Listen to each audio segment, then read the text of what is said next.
Hello dear students, welcome to my YouTube channel. तो चलिए आज के लेसन में एक इंपॉर्टेंट सा टॉपिक्स यहाँ पे डिस्कस करने वाले बच्चों।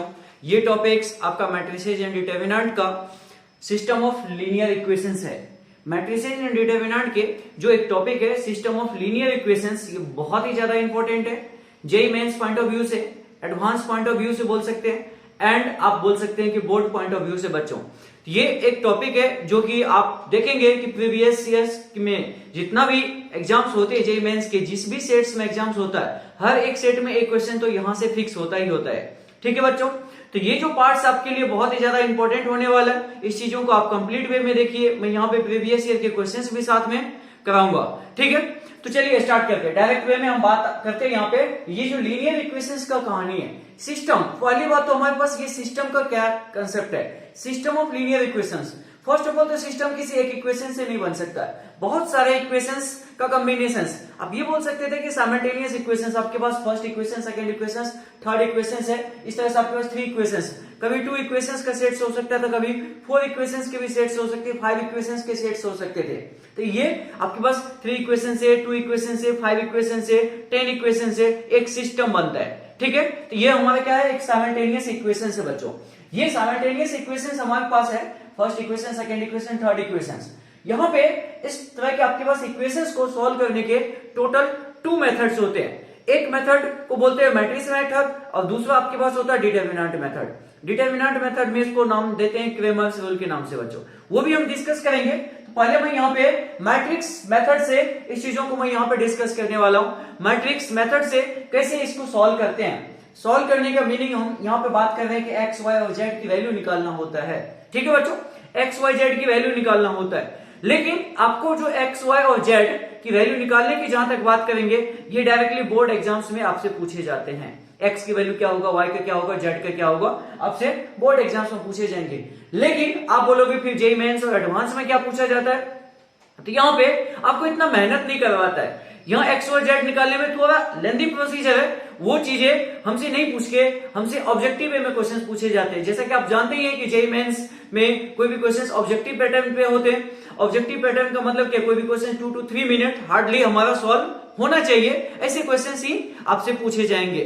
तो यहाँ पे आपको इक्वेशंस तो दिया होता है, ठीक है, आगे आपसे पूछे जाते हैं कि इसके कितने सोल्यूशंस बनेंगे, यूनिक होगा, इनफाइनाइट होगा, नो सोल्यूशंस होगा, कुछ ऐसा बात करा जाता है। उसके बाद यहाँ पे और सम वर्ड आते हैं, क्या, नॉन जीरो सोल्यूशंस होगा, जीरो सोल्यूशंस होगा, ट्रिवियल होगा, नॉन ट्रिवियल होगा, कंसिस्टेंट होगा, इनकंसिस्टेंट होगा। ये सब वर्ड को लाके क्वेश्चंस आपसे बना दिए जाते हैं। जेईई मेंस में एडवांस के बेसिस पे आप ऐसे क्वेश्चंस यहाँ पे देखने को मिलेंगे। आपको एक्स, वाई, जेड की वैल्यू आपसे नहीं पूछा जाता है। इन जनरल में बोल सकता हूं, नहीं पूछा जाता है। लेकिन बोर्ड एग्जाम्स में आपको इसको सॉल्व करने के लिए बोला जाता है with the help of matrix method या with the help of determinant method. तो हम दोनों बात डिस्कस करने वाले। पहले तो हम लोग देखते हैं कि कैसे इसको सॉल्व करते हैं, फिर उसमें कंडीशंस क्या आएंगे वो भी मैं बात करूंगा बच्चों। तो आपके पास यहाँ पे मान लिया कि मैं आपके पास टोटल 3 इक्वेशंस लिया। अभी आपके सिलेबस में जनरली 3 इक्वेशंस, 4 इक्वेशंस वाले पार्ट नहीं आएंगे, आप टेंशन मत लीजिए। 3 से 2 हो सकता है, लेकिन आपके पास 4 या 5 आपके पास इक्वेशंस नहीं बनेंगे क्योंकि वो ज्यादा थोड़ा लेंथी हो जाता है। 3 पे हम लोग बात कर लेते हैं। आपके पास कितने इक्वेशंस है, 3 यहाँ पे लीनियर इक्वेशंस है बच्चों। तो सबसे पहली बात, एक्स, वाई, जेड का जो कोफिशिएंट होता है, उस कोफिशिएंट वाले पार्ट को एक मैट्रिक्स एज्यूम कर लेते हैं। ये A1, B1, C1, A2, B2, C2, देखिए A3, B3, C3, आपके पास एक मैट्रिक्स हो गया, ये वाला पार्ट। ठीक है, ये क्या पार्ट है, आप एक्स, वाई, जेड का first equation, second equation, third equation के कोफिशिएंट लिखा है। अगेन मैं यहां पे बात करता हूं एक कैपिटल एक्स का। Capital X means small X, small Y and small Z, ऐसा आपके पास। ये देखिए ये क्या था, 3 into 3 ऑर्डर का था बच्चों। ये आपने जो एज्यूम करा, यहां पे क्या है, 3 into 3 ऑर्डर का। यहां पे ये आपके पास 3 into 1 ऑर्डर्स के। ठीक है, एंड मैं यहां पे बोलता हूं आपके पास एक और बी। ये बी क्या होगा, तो आपके पास ये जो कांस्टेंट है D1, D2, D3, D1, D2, D3, आपके पास कुछ इस तरह का। आपके पास ये जो कांस्टेंट वाला पार्ट है, इसको भी हम लोग क्या बोल देते हैं, कॉलम मैट्रिक्स बोल देते हैं। आपके पास ओनली 1 कॉलम होता है तो कॉलम मैट्रिक्स होती है, ओनली 1 रो होता है तो रो मैट्रिसेस होता है। कोई दिक्कत तो नहीं बच्चों। आपके पास ए भी एज्यूम कर लिया, एक्स भी एज्यूम कर लिया, आपके पास बी भी ले लिया। अब मुझे यहाँ पे जो ये जो अरेंजमेंट लिखा हो, ये एक्चुअल वे में है क्या, आपको मैं यहाँ पे दिखा रहा हूं। a into X equal to B वाला अरेंजमेंट है आपका। क्या हमें बोला यहाँ पे देखिएगा a इंटू एक्स, ए आपके पास ये x वाला पार्ट ये और b वाला पार्ट ये। यदि मैं इन दोनों को मल्टीप्लाई करूंगा, क्या मल्टीप्लिकेशन पॉसिबल है? देखिए 3 और 3 इक्वल है ये दोनों, तो क्या होंगे ये इस दोनों को मल्टीप्लाई करेंगे तो 3 इंटू 1 ऑर्डर के, बिल्कुल हो सकता है। आप जब ये दोनों को मल्टीप्लाई करोगे और इक्वेट करोगे इसके साथ, तो आपके पास यही 3 इक्वेशंस आपके सामने आ जाएंगे अगेन। ठीक है बच्चों, यहां से इस इक्वेशन से ये वाला सिस्टम लिख रहा हूं मैं, या आप ये बोलेंगे ये दोनों को मल्टीप्लाई कर दो और इक्वेट इसके साथ कर दो, तो ये इक्वेशंस आपके अगेन आ जाने वाले हैं। ठीक है, तो आपके पास क्या लिखा a x इक्वल टू, आपके पास यहाँ पे b, a x equal to b है, मुझे निकालना x, x means small x small y small z निकालना है। पहले तो मैं इस वैल्यू को निकालता कैसे हूं वो देखता हूं यहाँ पे बच्चों। तो आपके पास a into X equal to यदि कैपिटल B है तो मुझे x निकालना, क्या करना चाहिए? आप ये बोलेंगे कि मैं x निकालने के लिए ये a हटाऊंगा, यहाँ से a हटाने का सेंस ये होता है कि इसको आप डिवाइड करोगे, डिवाइड करने का ये सेंस होता है, तो 1 अपॉन a है तो उसको a इनवर्स लिख सकते थे, या नहीं तो आप डायरेक्ट ऐसे बोल सकते थे इसमें a इनवर्स मल्टीप्लाई कर दिया, a inverse into a i हो जाता है, यहाँ पे a इनवर्स इंटू b हो जाएगा, ये भी काम कर सकते थे। तो आपके पास डायरेक्टली कितना हो गया, कैपिटल x इक्वल टू कितना बच्चों, a इनवर्स इंटू b आ गया, a इनवर्स इंटू b। अब आपको जैसे कि पता है कि a इनवर्स क्या होती है बच्चों, एडजॉइंट a, आपके पास ये तो b पार्ट था, divided by determinant of a होता है।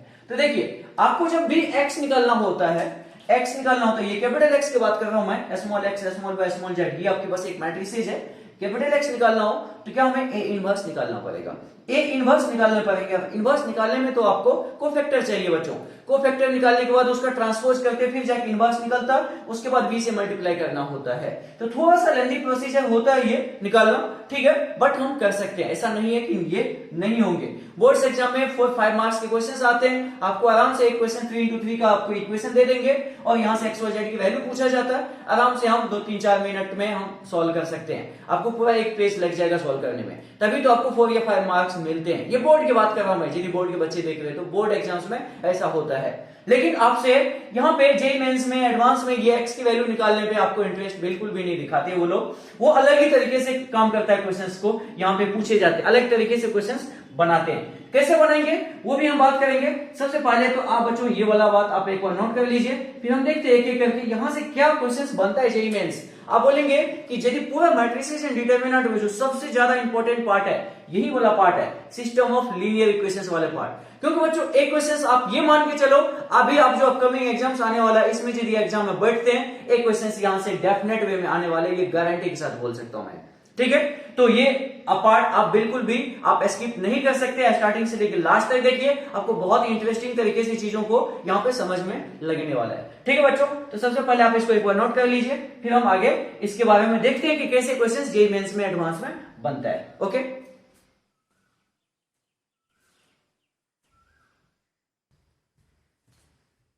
नेक्स्ट देखिए बच्चों, हम लोगों के पास जो अभी x equal to adjoint a into B divided by determinant of a था, इससे क्वेश्चंस ऑब्जेक्टिव वे में कैसे बनेंगे, जेईई मेंस में कैसे क्वेश्चंस पूछा जाता है, आपके पास एडवांस में कैसे क्वेश्चंस पूछा जाता है। आपके पास क्या था, capital x equal to adjoint a into B divided by determinant of a था, ठीक है बच्चों। सबसे पहली बात, यहाँ पे आपके पास जो सिस्टम ऑफ इक्वेशन था, 3 इक्वेशन थे, क्या था बच्चों, a1x plus b1y plus c1z equal to d1, a2x plus b2y plus c2z equal to d2, a3x plus b3y plus c3z equal to d3 था। ये इक्वेशन था, अभी अभी आपके सामने था लिखा हुआ, ठीक है। अब मैं यहाँ पे ये बोलता हूं यहाँ पे कि इसमें जो कांस्टेंट वाला पार्ट है, कांस्टेंट वाला पार्ट d1 d2 d3, यदि तीनों के तीनों एक साथ जीरो हो जाता है तो ऐसे इक्वेशंस कहलाते हैं होमोजेनियस इक्वेशंस कहलाते हैं। क्या बच्चों, होमोजेनियस इक्वेशंस कहलाते हैं। और तीनों से एक भी नॉन जीरो हो जाए, आपके पास क्या था, d1 d2 d3 था, 3 कांस्टेंट थे, तीनों से एक भी नॉन जीरो हो जाए, आपके पास 2 जीरो हो जाए, 1 नॉन जीरो हो जाए, ऐसे इक्वेशंस कहलाते हैं non homogeneous equations. Means direct way में हम ये बोल सकेंगे कि आपके पास b मतलब आपके पास क्या था, एक मैट्रिसेस था d1 d2 d3, ये नॉट इक्वल टू जीरो होती है। क्या बात होती है यहाँ पे कि फर्स्ट ऑफ ऑल जो आपके पास b होती है, b not equal to zero, means d1 d2 d3 का जो एक आपके पास कॉलम मैट्रिसेस था वो नॉट इक्वल टू जीरो होने वाला है। यदि ये नॉट इक्वल टू जीरो होता है क्या बोलते हैं बच्चों, नॉन होमोजेनियस इक्वेशंस बोलते हैं। इक्वल टू जीरो होता है तो क्या बोलते हैं, होमोजेनियस बोलते हैं। इक्वेशन दो तरीके की होता है, होमोजेनियस या तो नॉन होमोजेनियस। तो मैं कांस्टेंट सभी के सभी कांस्टेंट को जीरो कर दूंगा तो होमोजेनियस, एक भी नॉन जीरो होगा तो नॉन होमोजेनियस। तो दो कैटेगरी में यहां पे डिवाइड करा है, आपके पास नॉन होमोजेनियस वाला अलग और होमोजेनियस वाला अलग, ठीक है बच्चों, तो सबसे पहले मैं नॉन होमोजेनियस पे बात कर लेता हूं। ये B not equal to zero, इसमें जो बी यूज होता था यहाँ पे, ये B not equal to zero.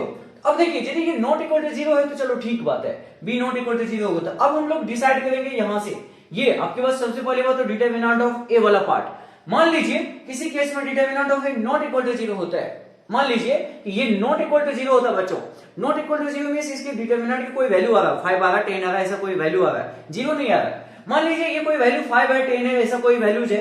Adjoint A एक मैट्रिसेज है, बी भी एक मैट्रिसेज है, दोनों मैट्रिसेज को मल्टीप्लाई करेंगे तो एक मैट्रिक्स बनेगा और उसमें किसी कांस्टेंट से डिवाइड कर रहे थे, ईच एंड एवरी एलिमेंट्स में जाके डिवाइड हो जाएगा। तो यहां से एक्स की जो वैल्यू निकल के आएंगे क्या आएंगे, आप सोचो थोड़ा सा क्या है आपके पास। मैं क्या बोलूं कि ये पहली बात तो not equal to zero, determinant of A not equal to zero means ये जीरो नहीं है, इसका कोई वैल्यूज है। मान लिया कि वैल्यू 5 है, ठीक है बच्चों, कोई दिक्कत नहीं। एडजॉइंट ए कोई आपके पास एक मैट्रिसेज था, ठीक है, एक्स वाई जेड का कोएफिशिएंट ए मैट्रिसेज था, उसका हम लोग एडजॉइंट निकालेंगे। एडजॉइंट कैसे निकालते हैं, ईच एंड एवरी एलिमेंट्स के कोफैक्टर निकाल के उसका ट्रांसपोज कर देते हैं, ठीक है बच्चों। एडजॉइंट आ गया, एडजॉइंट आने के बाद हमारे पास बी भी था, D1 D2 D3, उसके साथ मल्टीप्लाई कर देंगे, एक मैट्रिक्स बनेगा। वो जो मैट्रिक्स है उसमें कोई कांस्टेंट से डिवाइड करना था, तो कांस्टेंट से डिवाइड करना था तो कैपिटल एक्स इक्वल टू यहाँ पे जो बनने वाले थे वो तो कोई यूनिक बात होगा ना, कि जैसे मान लीजिए कि हम कैपिटल एक्स मतलब एक्स वाई और जेड की बात करते हैं, तो यहां से आप मल्टीप्लाई करेंगे, डिवाइड करेंगे, तो आपको क्या मिलेगा, एक कॉलम मैट्रिक्स मिलेगा। 2 5 7 जैसा कोई वैल्यू होगा, तो x की वैल्यू 2, y की वैल्यू 5, z की वैल्यू 7 जैसा कुछ होगा। मान लीजिए इसको सिंप्लीफाई करते हैं, सिंप्लीफाई करते करते आपको ऐसा वैल्यू आ जाता है 2 5 7, ठीक है। तो आप क्या बोलेंगे, स्मॉल x की वैल्यू 2, स्मॉल y की वैल्यू 5, स्मॉल z की वैल्यू 7, मींस क्या, x y z की एक ही वैल्यू निकल के आ रहा है, मींस यूनिक सॉल्यूशंस आ रहे हैं। यूनिक सॉल्यूशंस यहां पे देखिए बच्चों, यूनिक सॉल्यूशंस आ रहे हैं। जब भी इस तरह का सीन होता है तो हम लोग क्या बोलते हैं, ये यूनिक सॉल्यूशंस का केस होता है। यूनिक सॉल्यूशंस मींस x की एक ही वैल्यू पॉसिबल है, y की एक ही वैल्यू पॉसिबल है, z की एक ही वैल्यू पॉसिबल है, इसको बोलते हैं हम लोग यूनिक सॉल्यूशंस। अब एक और बात, जहां पे ये जो आप सिस्टम पढ़ रहे हैं, सिस्टम ऑफ लीनियर इक्वेशंस, जहां पे भी सॉल्यूशंस होता है उसको बोलते हैं कंसिस्टेंट। क्या बच्चों, जहां पे भी सॉल्यूशंस होता है उसको बोलते हैं कंसिस्टेंट। चाहे सॉल्यूशंस एक हो चाहे इनफाइनाइट हो, कोई दिक्कत नहीं, लेकिन सॉल्यूशंस होनी चाहिए। सॉल्यूशंस है तो कंसिस्टेंट, यदि नहीं है इनकंसिस्टेंट। जैसे यहाँ पे आपको एक केस लिया था नो सॉल्यूशंस का केस, इनकंसिस्टेंट, देख सकते हैं आप यहाँ पे। आपके पास क्या, कंसिस्टेंट मीन सॉल्यूशंस है, चाहे एक सॉल्यूशंस हो, 2 हो, 3 हो या इनफाइनाइट हो, कोई दिक्कत नहीं हो, उसको बोलते हैं कंसिस्टेंट। जहां पे एक भी सॉल्यूशन नहीं है उसको बोलते हैं इनकंसिस्टेंट। ये दो वर्ड आपको क्लियर हुआ बच्चों, कोई दिक्कत तो नहीं। चलिए आगे बात करते हैं। फिर आपके पास ये मान लीजिए नॉट इक्वल टू जीरो था तो यूनिक सॉल्यूशन था। जब ये जीरो हो जाए, जब ये पार्ट आपका जीरो हो जाए तो आप क्या बोलोगे बताओ मुझे। ये यदि जीरो हो जाए, मान लीजिए डिनोमिनेटर वाला पार्ट में, अब तो ये कहानी ही बदल गई। यहाँ पे जब ये जीरो हो जाए तो नोमिनेटर केस के ऊपर भी डिपेंड करना स्टार्ट कर देगा। हमारे पास ये क्या था, इसके ऊपर डिपेंड करेगा। अब ये जो पार्ट है एडजॉइंट ए इंटू बी वाला पार्ट, जीरो भी हो सकता है और नॉन जीरो भी हो सकता है। तो दो पॉसिबिलिटीज बच्चों खुला यहाँ पे, जीरो भी हो सकता है और नॉन जीरो भी हो सकता है। जीरो होने से पहले बात तो डिटरमिनेंट ऑफ ए जीरो हो जाए तो दो पॉसिबिलिटीज होती है, adjoint A into B zero भी हो सकता था, adjoint A into B non zero भी हो सकता था। ठीक है, आप देखिएगा यहाँ पे adjoint A into B zero भी और एडजॉइंट ए इंटू बी आपके पास नॉट इक्वल टू जीरो भी। इसका मतलब जब ये पार्ट जीरो हो जाएगा तो जीरो, ये भी जीरो था, ये भी जीरो हो जाएगा। जीरो बाय जीरो फॉर्मेट आप तो कैलकुलस के लिमिट में पढ़ते थे। आपको याद होगा ये तो इंडिटरमिनेट टर्म हुआ करता था, लेकिन क्या हम लोग उसको सॉल्व करते थे क्या? हाँ, सॉल्व करते थे। इंडिटरमिनेट टर्म्स को रिप्लेस करके, रिमूव करके हम लोग उसको डिटरमिनेट में लाते थे और वहां से हम सॉल्यूशंस निकालते थे या जो भी क्वेश्चन हमारा होता था सॉल्व करते थे। तो यदि कभी याद रखिएगा, बस याद रखने का टेक्निक, यदि जीरो बाय जीरो होता है form, zero by zero form आता है तो सोल्यूशन होता है। कितने सोल्यूशंस होते हैं? इनफाइनाइट होते हैं। ठीक है बच्चों, जीरो बाय जीरो जब भी आपके पास बात आएंगे, मतलब क्या, नोमिनेटर भी जीरो, डिनोमिनेटर भी जीरो, तो उस केस में इनफाइनाइट मेनी सॉल्यूशंस आएंगे और सॉल्यूशन जहां था उसको कंसिस्टेंट बोलते हैं, कोई दिक्कत तो नहीं। एंड जब ये part not equal to zero होता है, मान लीजिए डिनोमिनेटर में नॉट इक्वल टू जीरो, कोई नॉन जीरो क्वांटिटी है और नीचे में जीरो है, any non zero quantity divided by zero quantity equal to क्या होता है? अनडिफाइंड होता है। आपकी वजह से 5 डिवाइडेड बाय जीरो क्या बोलोगे? 5 डिवाइडेड बाय जीरो आपके पास अनडिफाइंड है। ये चीज अनडिफाइंड था, लेकिन जीरो बाय जीरो को अनडिफाइंड नहीं बोल रहे थे अपन। जीरो बाय जीरो बस इंडिटरमिनेट था थोड़ा देर के लिए, उस इंडिटरमिनेट को रिप्लेस करके हम लोग उसको सॉल्व करते हैं, तो वहां से सॉल्यूशंस निकलती है। तो zero by zero format, infinite solutions. आपके पास non zero by zero no solutions. मतलब आपको बस डिनोमिनेटर में 0 हो जाना है तो कोई सॉल्यूशंस नहीं बनेंगे, अनडिफाइंड करके आ जाता है तो नो सॉल्यूशंस बस बोलते हैं। जहां पे नो सॉल्यूशंस मींस इनकंसिस्टेंट, यहां पे क्या है, इनकंसिस्टेंट है। कोई दिक्कत तो नहीं बच्चों? ये किसके केस में था? नॉन होमोजीनियस के केस में था। बस इतना बात याद रखना आपको। क्या, मैं एक बार फिर से रिकॉल कराता हूं आपके सामने। ये रिलेशन से x equal to adjoint a into b divided by determinant of a। यदि determinant of a not equal to 0 हुआ, नॉट इक्वल टू 0 हुआ तो यूनिक सॉल्यूशन देता है। यूनिक मींस आपके पास कंसिस्टेंट होता है। ठीक है, जब ये 0 हो जाए तो नोमेटर वाला पार्ट पे डिपेंड करेगा। वो 0 है तो 0 by 0 इनफाइनाइट, आपके पास ये नॉन 0 by 0 नो सॉल्यूशंस। बस इतना ही बात याद रखिएगा आप यहां तक में। ठीक है बच्चों, ये वाला पार्ट तक आपका हो गया। अब सीधी बात आती है कि सर बी वाला पार्ट 0 हो जाए, बी वाला पार्ट 0 हो जाए मतलब किसी भी सिस्टम ऑफ लीनियर इक्वेशंस के कांस्टेंट, सारे कांस्टेंट एक साथ 0 हो जाए। ऐसा नहीं बोले हम दो, सारे कांस्टेंट एक साथ 0 हो जाए तो हम क्या बोलते हैं, इसको होमोजीनियस बोलते हैं। और इस केस में b की वैल्यू क्या होती है, b 0 हो जाता है। d1 d2 d3 कुछ था ही नहीं तो 0 बोल सकते थे आप इसको। ठीक है, तो यदि आपके पास ये 0 हो जाए देन क्या कंडीशंस होने वाला, देन आप इसी बात पे डिनोमिनेटर वाला पार्ट पे बात करेंगे। डिनोमिनेटर वाला पार्ट 0 हो सकता है या नहीं तो नॉन 0 हो सकता है। मैं सबसे पहले बोला नॉट इक्वल टू 0। यदि ये नॉट इक्वल टू 0 है बच्चों, आप मुझे बताइए जब b 0 था तो नोमिनेटर केस में 0 इस बार हो चुका है ऑलरेडी, ये तो आपके पास 0 हो चुका है। अब डिवाइड में क्या करना था उस पर डिपेंड करने वाला है। डिवाइड में मैं मान लीजिए नॉन 0 क्वांटिटी करता हूं, नॉट इक्वल टू 0 वाला पार्ट से करता हूं तो 0 डिवाइडेड बाय एनी क्वांटिटी कितना होता है, 0 होता है। 0 डिवाइडेड बाय एनी क्वांटिटी आपके पास कितना, 0 होता है। 0 कहने का मतलब क्या, कैपिटल एक्स की वैल्यू 0 का मतलब क्या, small x 0, small y 0, small z 0। यहां देखिए वही बात लिखा है, small x equal to small y equal to small z equal to 0 है। मींस क्या, x y और z की तो सॉल्यूशन तो आ रहे थे सर। कितना सॉल्यूशन आ रहा था, एक ही सॉल्यूशन तो है, तो यूनिक सॉल्यूशंस बोल सकते हैं। कोई दिक्कत तो नहीं, ये सब बात समझ पा रहे। Determinant of not equal to 0 means x equal to y equal to z equal to 0, it means कैसा सॉल्यूशंस बच्चों, यूनिक सॉल्यूशंस। जहां यूनिक सॉल्यूशंस है। और एक और बात, यहां पे x y z की वैल्यू ओनली फॉर 0 हो सकता था, इसको जीरो सॉल्यूशंस भी बोलते हैं। और ऐसी चीजों को ट्रिवियल वर्ड भी बोला जाता है। बस ये नाम याद रखिएगा, क्वेश्चंस में directly trivial, non trivial, zero, unique solutions, ये सब वर्ड आपके सामने आते रहेंगे, तो आपको ये वर्ड पे भी फोकस करना है बच्चों। ठीक है, ये चलो हो गया। ये नॉट इक्वल टू 0 था, 0 है, नॉन जीरो क्वांटिटी ऑलवेज 0 देता है। 0 मतलब x y z equal to 0 means unique solutions, means zero solutions, means trivial solutions, एक ही बात है। और जब सॉल्यूशंस जहां पे होती है उसको तो कंसिस्टेंट बोलते हैं। तो यहां पे देखिए इस केस में भी सॉल्यूशन है, यहां पे भी सॉल्यूशन है, तो हम क्या बोलेंगे, होमोजेनियस पार्ट में ऑलवेज कंसिस्टेंट सॉल्यूशंस आते हैं। होमोजेनियस इक्वेशंस में ऑलवेज कंसिस्टेंट वर्ड बोला जा सकता है। ठीक है बच्चों, अब यदि ये 0 हो जाए, अब फिर से वही बात, नोमिनेटर में 0, डिनोमिनेटर में 0 हो जाए मान लीजिए, तो क्या होते हैं, इनफाइनाइट सॉल्यूशंस होते हैं। आपको बताया था 0 by 0 पार्ट जहां पे भी आए सॉल्यूशंस कितने होते हैं, इनफाइनाइट सॉल्यूशंस होते हैं। That's it. ठीक है, या आप इसको क्या बोल सकते थे, नॉन जीरो सॉल्यूशंस बोल सकते थे। और इसको नॉन ट्रिवियल वर्ड से भी हम लोग नाम देते हैं। तो नॉन ट्रिवियल, आपको क्वेश्चन में डायरेक्टली ये वर्ड आ जाता है नॉन ट्रिवियल। आपके पास 3 इक्वेशन देंगे, बोलते हैं नॉन ट्रिवियल सॉल्यूशन से तो कोई कांस्टेंट की वैल्यू बताइए, या आगे कुछ भी कंडीशंस देंगे वो पूछा जाता है। तो ठीक है, हम इजीली बता पाएंगे। ये कंडीशंस आपको बहुत ही ज्यादा इंपॉर्टेंट है बच्चों, आप इसको एकदम पूरा अच्छे से मेमोराइज कर लीजिए। आप इसको एक बार लिखिए। पहला पार्ट आपके पास क्या था, नॉन होमोजीनियस, ये होमोजीनियस। बस ये जो आप पढ़ लिया ये आपके दिमाग में सेट हो गया। ये मानिए जेईई मेंस में, एडवांस में आपके पास एक क्वेश्चन सॉल्व करने के मतलब बोनस है, बोनस ही मान के चलना, कुछ है नहीं यहाँ पे सॉल्व करने में कोई खास दिक्कत आने वाली है नहीं आपको, बहुत इजीली तरीके से। लेकिन ये कंडीशंस याद नहीं रहा तो सब गोबर कर दोगे आप। आपको ये अच्छे से एक बार समझना है, अच्छे से चीजों को दिमाग में फिट करना है बच्चों। बस फिट कर लीजिए एक बार, बाकी काम आप क्वेश्चंस आएंगे आप बहुत इजीली तरीके से कर पाएंगे। तो पहले इसको एक बार नोट कर लीजिए। ठीक है, चलिए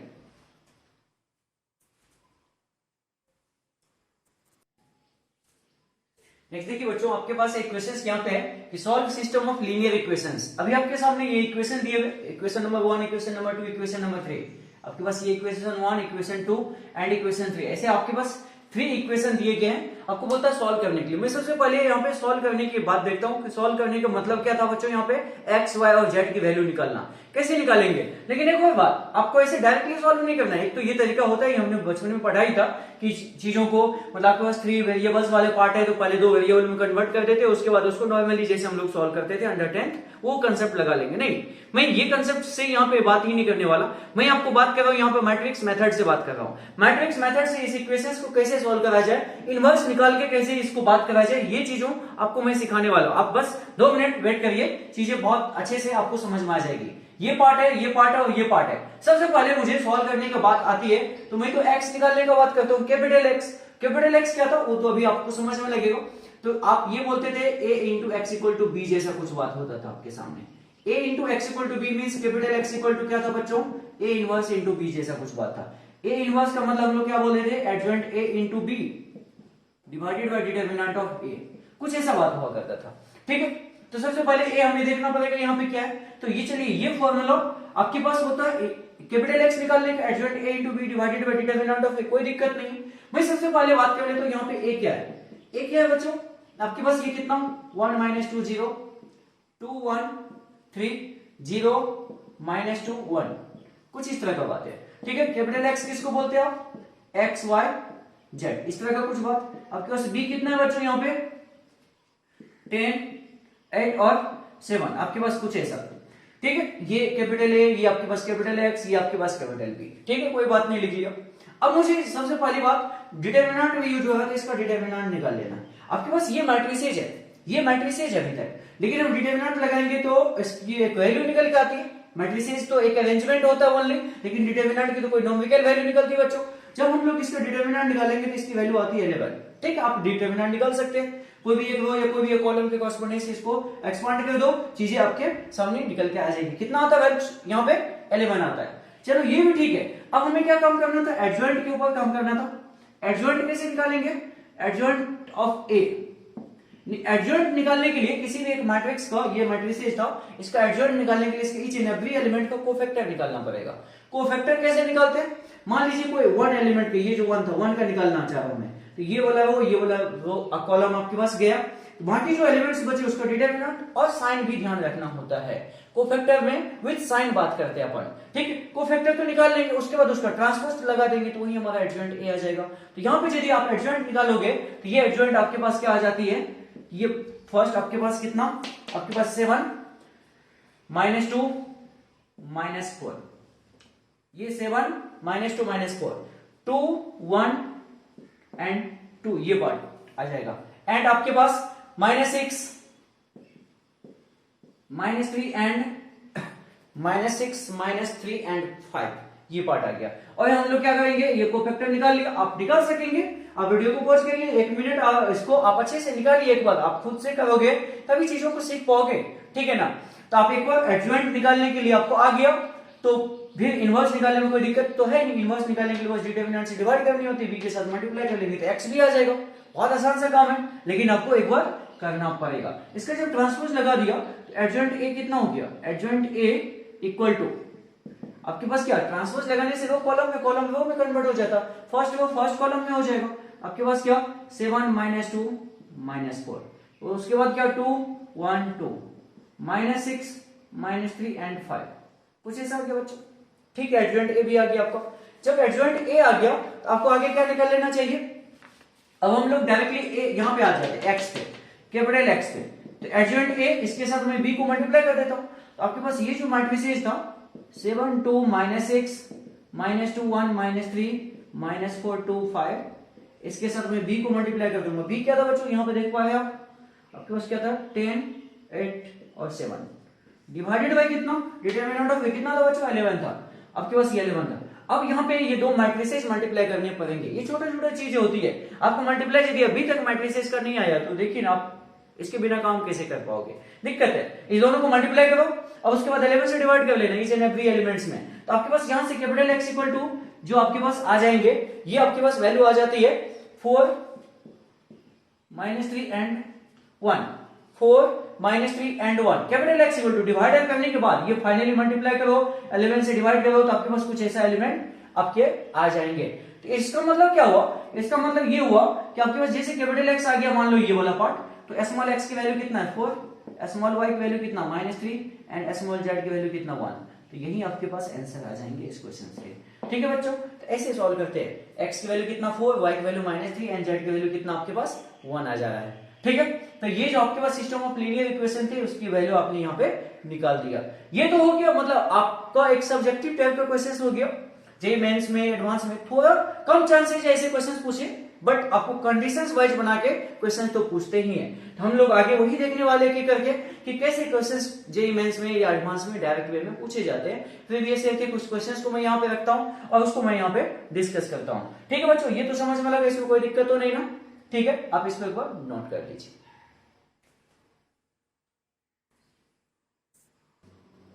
नेक्स्ट देखिए बच्चों, आपके सामने यहाँ पे सिस्टम ऑफ लीनियर इक्वेशन दिया हुआ है। क्या इक्वेशन है? फर्स्ट इक्वेशन से आपके पास x plus lambda Y minus Z.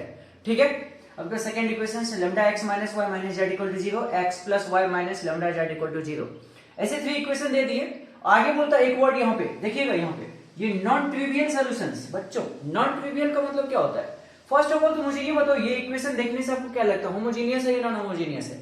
पहला ये बात आप डिसाइड करेंगे कि ये 0 ये 0 ये 0, तो ये तो होमोजीनियस है। कैसा इक्वेशन है? होमोजीनियस, होमोजीनियस इक्वेशन है। होमोजीनियस इक्वेशन में किस टाइप का है? नॉन ट्रिवियल बोला है, नॉन ट्रिवियल बोला है। तो नॉन ट्रिवियल में याद करो बच्चों क्या होता था, हम लोग के पास एडजॉइंट ए, ऐसा बात होती थी, adjoint A into B divided by determinant of A equal to ये कैपिटल एक्स हुआ करता था। याद करो, ये फॉर्मूला पे बस आप फोकस करिएगा। नॉन ट्रिवियल आपके पास मतलब नॉन जीरो सॉल्यूशंस। ये वाला पार्ट तो जीरो होगा, तो ये वाला पार्ट को क्या होना पड़ेगा? मुझे नॉन ट्रिवियल मतलब non zero solutions. Zero solutions कब होता? जब ये नॉट इक्वल टू जीरो होता। ठीक है, लेकिन यहाँ पे नॉन ट्रिवियल का मतलब नॉन जीरो सॉल्यूशंस होती थी, ये भी जीरो होना पड़ेगा, तो ये भी जीरो होना पड़ेगा। बस इतना ही तो बात थी। नॉन ट्रिवियल मींस फाइनली बात क्या होगी बच्चों? Determinant of A equal to कितना? जीरो हो गया। Determinant of A equal to zero. अब ये पार्ट इक्वल टू जीरो करिए, यहां से लैम्डा की वैल्यू निकल के आ जाएगी। कितना वैल्यू जो होगा वो आप कैलकुलेट कर लोगे। कैसे देखते हैं? आपके पास सबसे पहले डिटरमिनेंट कितना हो जाएगा? 1 लैम्डा माइनस 1, 1 लैम्डा माइनस 1। यहां पे बता दीजिए लैम्डा माइनस 1 माइनस 1, यहां पे आपके पास कितना? 1 1 1 1 माइनस लैम्डा, कुछ इस तरह का बात बच्चों। ठीक है, ये पार्ट इक्वल टू जीरो। अब जब आप इसको सॉल्व करोगे आपके पास क्या है? 1 lambda 1 lambda minus 1 minus 1 1 1 minus lambda. जब आप इसको सॉल्व करेंगे तो यहां से लैम्डा की वैल्यू निकल के आएगी। आप कैसे सॉल्व करोगे? किसी भी रो या किसी भी कॉलम के कॉरस्पॉन्डिंग इसको ब्रेक कर दीजिए। जैसे मान लीजिए, चलिए मैं ब्रेक करके दिखाता हूं। मान लो कि 1 लियो तो आपके पास ये कितना? लैम्डा, और आपके पास ये -1 तो माइनस माइनस प्लस, ऐसा हो गया। फिर क्या करेंगे? माइनस लैम्डा लिखेंगे। ये पार्ट गया, ये पार्ट गया, तो ये कितना हो जाएगा बच्चों? Minus lambda square. देख लीजिए ये पार्ट और ये कितना? +1। ठीक है, कुछ ऐसा। फिर क्या लिखेंगे? -1 लिखेंगे, तो ये भी गया ये भी गया, तो कितना हो जाएगा? Lambda +1, lambda +1 equal to 0। आप यहां पे देख पा रहे हैं ये क्यूबिक इक्वेशंस बन गए। इट मींस टोटल कितने वैल्यूज बनता हुआ दिख रहा है? 3 वैल्यूज। आपको ऐसा नहीं कि डायरेक्टली अभी बोल देना है 3 वैल्यूज बन जाएंगे, आपको थोड़ा सा अच्छे से पहले इसको लिख लीजिए। कितना हो जाएगा? लैम्डा +1, ये आपके पास plus lambda cube minus lambda, कितना हो जाता है? 1 minute, lambda +1 plus lambda cube minus lambda, ये भी माइनस लैम्डा, और ये कितना? -1 इक्वल टू 0। -1 + 1 कैंसिल हो गया। आपके पास ये लैम्डा कैंसिल हो गया, तो क्या बन गया बच्चों? यहां पे आप देख पा रहे lambda cube minus lambda equal to 0। क्या करना चाहिए? लैम्डा कॉमन ले लेना चाहिए, तो लैम्डा -1 लैम्डा +1 इक्वल टू 0। आपके पास यहां से कितने वैल्यूज आ जाएंगे बच्चों? मैं इसको यहां पे दिखा रहा हूं, चलिए यहां पे आपको नहीं दिख रहा तो मैं इसको यहां पे सॉल्व कर लेता हूं। लैम्डा कॉमन लियो तो lambda square -1 equal to 0, lambda common लियो lambda +1 lambda -1 equal to 0, lambda की वैल्यू 0 -1 एंड 1। कितने वैल्यूज आए बच्चों? यहाँ पे टोटल 3 वैल्यूज आए। आप बताइए मुझे कौन सा होगा? Exactly 3 values of lambda, infinite many values of lambda, exactly 1 values of lambda, exactly 2 values of lambda. कितने वैल्यूज आए यहाँ पे बच्चों? आपके पास 3 वैल्यूज आए। तो क्या ऑप्शन करेक्ट हो जाएगा? फर्स्ट नंबर ऑप्शन करेक्ट हो जाएगा। ये क्वेश्चन जेईई मेंस 16 का है। 16 में ये क्वेश्चन बच्चों पूछे गए थे। ठीक है, बहुत ही आसान क्वेश्चंस, आपको बस एक डिटरमिनेंट सोल्व करने थे और ये जो कि बहुत ही आसान सा काम है, आप अभी तक इतना प्रैक्टिस कर लिए कि ये सब चीजें आपको फटाफट आ रहा होगा। ठीक है, जैसे इक्वल टू 0 करेंगे 3 वैल्यूज आया, आपका ऑप्शंस आ गया, ऑप्शन नंबर फर्स्ट ही करेक्ट था। ठीक है बच्चों, आप इसको नोट करिए।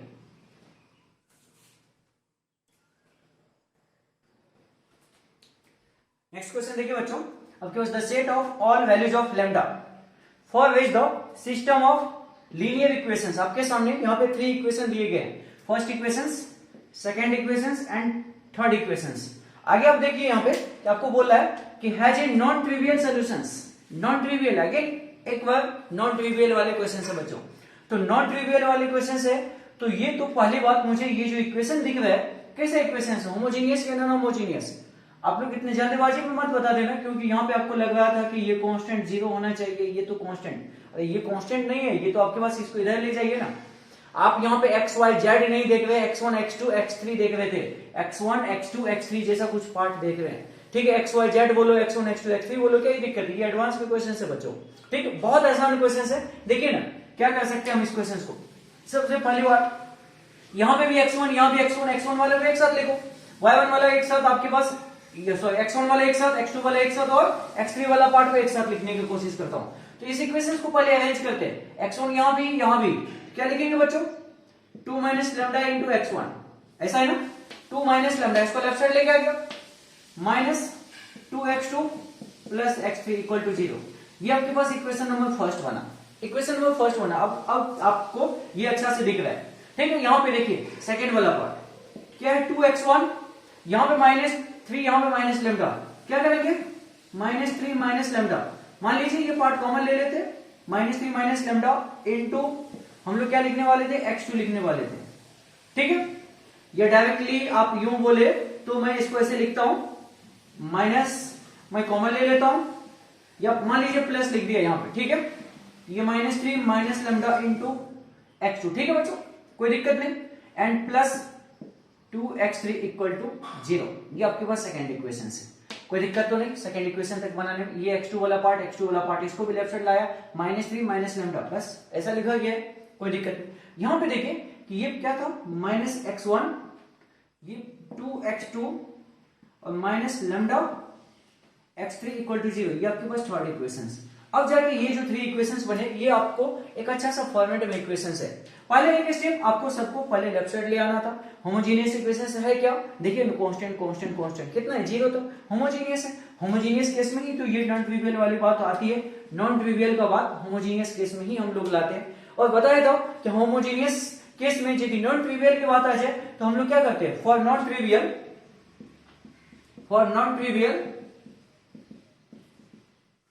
आपके पास डेल्टा बोलो या डिटरमिनेंट ऑफ ए बोलो, क्या होने वाला है बच्चों, 0 होने वाला है। अब कभी कभी इसको डेल्टा भी लिख दिए जाते हैं, ऐसा कोई दिक्कत नहीं, डेल्टा बोलिए, डेल्टा इक्वल टू 0 या determinant of A equal to 0। Delta क्या, यहाँ पे x1 x2 x3 का कोएफिशिएंट। तो चलिए यही बात आपको यहाँ पे मैं करके दिखाता हूँ। Determinant of A equal to 0, determinant of A equal to 0 का मतलब ये हो गया, इसका कोएफिशिएंट जितने भी है, क्या क्या कोएफिशिएंट है यहाँ पे, कि 2 माइनस लैम्डा, यहाँ पे कितने थे बच्चों, -2, ये कितना आपके पास 1। ठीक है, ये 1 था। यहां पे देखिए 2, ये 2 है, यहां पे कितना -3 माइनस लैम्डा, -3 माइनस लैम्डा, और यहां पे क्या है 2 है। यहां पे कितना बच्चों, -1, ये कितना 2, और ये कितना माइनस लैम्डा, इक्वल टू क्या होने वाला था, 0 होने वाला था। बस इतना ही बात करना था आपको। नॉन ट्रिवियल जहां पे वर्ड है आपके पास determinant of A equal to 0 कर दीजिए। क्या अब मैं इसको सॉल्व कर पाऊंगा, ये तो हमारे पास एक डिटरमिनेंट है, डिटरमिनेंट को सॉल्व करने के लिए मुझे क्या करनी होती है, कोई भी रो या कोई भी कॉलम के कॉरेस्पॉन्डिंग इसको ओपन कर दीजिए। ओपन करने का सेंस ये हुआ, यहाँ पे देखिए ओपन कैसे करेंगे आप, 2 माइनस लैम्डा को चलो बाहर रखो, आपके पास ये बाहर रखा, तो ये मल्टीप्लाई होंगे कितना बच्चों, आपके पास यहाँ पे भी माइनस वाला पार्ट माइनस कॉमन लेंगे तो प्लस हो जाएगा, लैम्डा इंटू 3 प्लस लैम्डा -4। ठीक है, अब उसके बाद क्या, माइनस माइनस प्लस 2, यहां पे देख लीजिए ये हो गया, तो आपके पास ये कितना -2 लैम्डा, और ये वाला पार्ट कितना बच्चों, आपके पास +2। ठीक है, फिर आप क्या करेंगे, 1 इंटू आपके पास 4 माइनस ये वाला पार्ट आपके पास माइनस, तो माइनस रहने दीजिए, ये कितना हो जाएगा 3 प्लस लैम्डा। ठीक है, तो कुछ ऐसा पार्ट आ गया। ये इक्वल टू 0। अब जब इसको अच्छे से थोड़ा सिंप्लीफाई करेंगे तो यहां से जो लैम्डा की वैल्यू निकलती है बच्चों, लैम्डा की वैल्यू आती है 1,1 एंड -3 वैल्यू आता है। तो ये आपके पास वैल्यू निकल के आ जाते हैं। आप बस एक लाइन यहाँ पे काम कर लीजिएगा, इसको अच्छे से मल्टीप्लाई कर दीजिएगा, ठीक है, एक इक्वेशंस बन जाएंगे, क्यूबिक इक्वेशंस बनेगा। अब बोलोगे क्यूबिक कैसे, यहाँ पे देखो lambda into lambda, lambda square वाला पार्ट है और ये वाला पार्ट भी लैम्डा था आपके पास, तो लैम्डा क्यूब बन गया, क्यूबिक इक्वेशंस है। उसके 1 रूट 1 होंगे, दूसरा भी 1 होगा, तीसरा कितना होगा -3 होगा। आपका टोटल वैल्यूज यदि बात करा जाए ऐसे, यहाँ पे क्यूबिक इक्वेशंस को देख के यदि आप टिक करते तो 3 सॉल्यूशंस पे टिक कर देते। एक गलती जो होती है कॉमन बच्चों से, यहाँ पे जो गलती हुआ था, ये इसको सॉल्व करने गया, ठीक है, मल्टीप्लाई कर रहा है। अब जैसे दिखता है ये क्यूबिक इक्वेशंस है तो दिमाग में स्टे करता है, अच्छा क्यूबिक इक्वेशंस होगा तो 3 वैल्यू तो होंगे, 3 वैल्यूज होंगे, एम्प्टी सेट नहीं, singleton contains 2 element, contains more than 2 element, तुरंत इसको टिक कर दिया। और जो बच्चे ये गलती कर दिया ना, इसको विदाउट सॉल्व करे कि 3 आपके पास क्यूबिक इक्वेशंस बनाओ तो 3 सॉल्यूशन तो होंगे ही, और 3 सॉल्यूशंस के केस में एक ही ऑप्शन है, कंटेन्स मोर देन 2 एलिमेंट, उसका नेगेटिव में मार्क आ गया। क्यों नेगेटिव में मार्क आने का क्या मतलब है, जैसे आप इसको सॉल्व करेंगे, आप यहाँ पे वैल्यू तो देखिए कैसा आ रहा है, 1,1, -3 आ रहा था। इट मीन्स आपको यहाँ पे पूछा है कि आपके पास कितना एलिमेंट्स होंगे, तो क्या 1 और 1 को 2 अलग अलग एलिमेंट्स बोलते हैं क्या? कभी भी सेट्स में जब नंबर रिपीटेशंस होता है तो उसको तो एक ही बार लिखते हो ना, तो आपके पास जो एक सेट्स बन रहा था यहाँ पे, उस सेट्स में कितने एलिमेंट है, हाउ मेनी एलिमेंट्स आपके पास है, तो यहाँ पे 3, बट एलिमेंट तो 2 ही बोलेंगे ना आप, तो 2 ही एलिमेंट, तो कंटेन्स 2 एलिमेंट, एग्जैक्टली आपके पास ये आंसर होने वाला था बच्चों यहाँ पे, नो कि मोर देन 2 होने वाला था। यदि आप इसको टिक कर देते तो आपका इक्वेशन ये गलत हो जाता है, ठीक है, आप ये चीजें नहीं करेंगे। तो कंटेन्स ओनली 2 एलिमेंट आप बोलेंगे। यहाँ पे देखने से 3 लग रहा है, लेकिन आपको ये नहीं, ये वाला टिक करना पड़ेगा, क्योंकि सेट्स के केस में ये आपके पास रिपीटेशन है, 1,1, -3 नहीं लिख पाते आप कभी भी सेट्स में, 1, -3 लिख पाते हैं, तो नंबर ऑफ एलिमेंट्स कितने हो जाते हैं आपके पास, ओनली 2 हो जाते हैं, तो ये आपका आंसर हो जाएगा। तो ये आप देख सकते हैं यहाँ पे बहुत ही छोटा सा मिस्टेक्स हो सकता है बच्चों से, और बहुत सारे बच्चे इस पे निगेटिव करके आए थे, ठीक है, आप ऐसा नहीं करेंगे, आप लास्ट तक सॉल्व करिए, जल्दीबाजी के चक्कर में ये चीजें हो जाती है। आपको जहां 4 मार्क्स आने चाहिए थे वहां आप यहाँ पे अपना ही एक नंबर और गवा बैठे, मतलब आपके पास यहाँ पे -1 आपको आ गया, मतलब 5 नहीं आके -1 आ गया, मतलब 4 मार्क्स आने चाहिए, -1 नंबर आ गया आपको यहाँ पे, आप ये नहीं कर सकेंगे। यदि इसको कंप्लीट वे में सॉल्व करते तो आपको दिख जाता है आंसर, ठीक है बच्चों। तो चलिए हम लोग नेक्स्ट क्वेश्चन की तरफ चलते हैं, आप इसको पहले नोट कर लीजिए।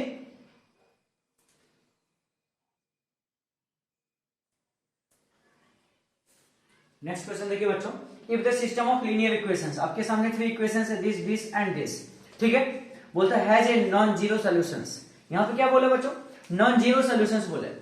देन आपके सामने 4 ऑप्शंस है, A B C are in A P G P H P या ऐसा कुछ रिलेशंस, ठीक है, देखते हैं क्या करते हैं। आपको मैं बताया कि नॉन जीरो सॉल्यूशंस बोला जाए, नॉन ट्रिवियल बोला जाए, ये तो एक ही बात थी। तो नॉन ट्रिवियल या नॉन जीरो सॉल्यूशंस बोलने का मतलब क्या, हम लोग के पास डिटरमिनेंट डेल्टा बोलिए या डिटरमिनेंट ऑफ ए बोलिए, एक ही बात थी। तो डेल्टा इक्वल टू या determinant of A equal to क्या होता है बच्चों, 0 होता है। ये जो नॉन जीरो सॉल्यूशंस की बात है, आप क्या लिखने वाले थे, determinant of A equal to 0 लिखने वाले थे, बस एक बात याद रखना आपको। और ये इक्वेशंस कैसा था, होमोजेनियस इक्वेशन था। अभी तक हम लोग ओनली फॉर होमोजेनियस इक्वेशंस पे बात कर रहे थे, ठीक है। तो यहाँ पे देख लेते हैं, ये पार्ट है, ये पार्ट है, ये पार्ट है, ठीक, इसका डिटरमिनेंट क्या होने वाला है। डिटरमिनेंट इसका देखिए, आपके पास यहाँ पे क्या 1, ये आपके पास कितना 2a, यहाँ पे आपके पास कितना a, ठीक है बच्चों। यहाँ पे देख लीजिए कितना 1, ये 3b, और ये वाला पार्ट कितना b, ये वाला पार्ट कितना 1, ये 4c, और यहाँ पे कितना बच्चों c, ये पार्ट इक्वल टू 0। अब आपको बस ये डिटरमिनेंट सॉल्व करने में दिमाग लगाने हैं। इसको कैसे सॉल्व करेंगे, आपके पास है यहाँ पे कि 1 2a a, आपके पास 1 3b b 1 4c c आपके पास है। क्या करना चाहिए, तो सबसे पहली बात यहाँ पे 1 1 और 1 है, क्या डायरेक्टली मल्टीप्लाई कर देना चाहिए क्या? डायरेक्टली मल्टीप्लाई करेंगे तो थोड़ा आपको इस तरह के रिलेशंस बनाने में थोड़ा सा दिक्कत आ रहा होगा, या दिख नहीं पा रहा होगा कि ऐसा क्या बन पा रहा है। तो मैं क्या करता हूँ ना, यहाँ पे एलिमेंट्री ऑपरेशंस यूज करता हूँ। बच्चों एलिमेंट्री ऑपरेशंस क्या होता है, रो और कॉलम का ऑपरेशंस को एलिमेंट्री ऑपरेशंस बोलते हैं। आपको जैसे कि मैं बताया था, तो यहाँ पे कोई रो में या कोई कॉलम में आप ऑपरेशंस लगा सकते थे। मान लीजिए कि मैं फर्स्ट ऑफ ऑल मैं रो में बात कर लेता हूँ, सेकेंड रो को चेंज करता हूँ, R2 माइनस, आप क्या लिखना चाहेंगे R1, चलो R1 लिखा, R2 माइनस R1 मतलब दिस माइनस दिस, ये कितना हो जाएगा बच्चों, 0 हो जाएगा। एंड एक और बात, मैं R3 में भी ऑपरेशंस लगाता हूँ, R3 माइनस R1, क्या ऐसा काम कर सकता हूं मैं? ये ऑपरेशंस आप समझ पा रहे हैं, ठीक है। ये ऑपरेशंस पे आप एक बार समझने की कोशिश करिएगा, डायरेक्टली ऐसा नहीं कि मल्टीप्लाई करने के लिए बैठ गए हैं, ठीक है। कभी आपका आंसर आ भी जाएगा, कभी आपको उस फॉर्मेट में नहीं दिखेगा बच्चों, तो दिक्कत हो जाती है। डिटरमिनेंट आप डायरेक्टली सॉल्व नहीं करते हैं, कोशिश करना है कि हमें एलिमेंट्री ऑपरेशन सीखने का, इसलिए मैं बता रहा हूं यहाँ पे। तो आपके पास ये सेकंड वाला पार्ट जो है, सेकंड रो उसको चेंज करते हैं R2 minus R1, and third row को चेंज करा R3 माइनस R1 से चेंज करा, कोई दिक्कत तो नहीं, ऐसा काम आप कर सकेंगे। तो देखिए क्या हो जाता कि आपके पास जो भी डिटरमिनेंट ऑफ ए था, ये क्या हो जाएगा बच्चों, फर्स्ट वाला तो सेम 1 2 a रहने वाला, यहाँ पे ये पार्ट 0 हो जाएगा, ये भी 0 हो जाएगा, ये कितना हो जाएगा 3b माइनस 2a, ठीक है। और ये कितना हो जाएगा b माइनस a हो जाएगा बच्चों, ठीक है। यहाँ पे कितना, ये तो 0, ये क्या हो जाएगा 4c माइनस 2a, और ये c minus a equal to कितना बच्चों, 0 हो जाएगा। कोई दिक्कत तो नहीं यहां तक आपको समझने में। अब क्या करते हैं ना कि देखिए आपके पास ये फर्स्ट कॉलम जो था, इसमें 2 एलिमेंट 0 बन गया, मैं क्या करता हूँ, ये फर्स्ट कॉलम के कॉरेस्पॉन्डेंस ही तो ब्रेक कर देता हूँ, क्या दिक्कत है इसमें, कोई दिक्कत तो नहीं। हम क्या कर रहे हैं, फर्स्ट कॉलम के कॉरेस्पॉन्डेंस ब्रेक करेंगे तो ये वाला पार्ट में आपको समझ में आता है, इसको मल्टीप्लाई करके लिखना होता है, ये वाला पार्ट 0, ये वाला पार्ट 0।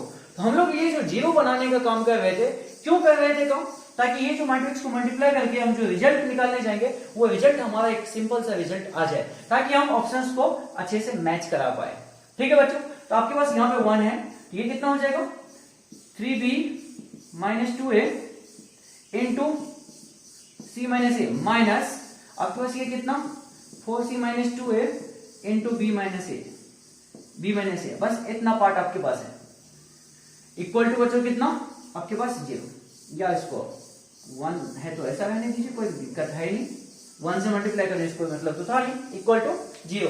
अब ये वाला पार्ट को आप मल्टीप्लाई करेंगे, ये वाला पार्ट को मल्टीप्लाई करेंगे, क्या यहाँ से कुछ कॉमन निकाल पाएंगे, क्या यहाँ से कुछ कॉमन दिख रहा है आपको, क्या कॉमन देखिए, यहाँ पे b माइनस a नहीं, यहाँ पे c माइनस a नहीं, कॉमन है कुछ नहीं दिख रहा है, यदि होता तो कॉमन हम लोग निकालते, यहाँ पे तो फिलहाल नहीं हो रहा है, तो क्या करना चाहिए, मल्टीप्लाई कर देना चाहिए। कितना हो जाएगा मल्टीप्लाई करके, ये देखिए 3bc माइनस 2, भले तो आप इसी को ले लीजिए 3ba, ये पार्ट इसके साथ, ये पार्ट इसके साथ, minus 2ac minus minus plus 2a square, यहाँ पे माइनस, ये कितना हो जाएगा बच्चों 4cb माइनस माइनस आपके पास प्लस, ये माइनस कितना हो जाएगा 4ca, ठीक है। ये वाला पार्ट माइनस तो प्लस हो जाएगा 2ab, और ये माइनस माइनस प्लस तो माइनस हो जाएगा 2a स्क्वायर इक्वल टू 0, ये पार्ट तो कैंसिल हो गया, ठीक बात है।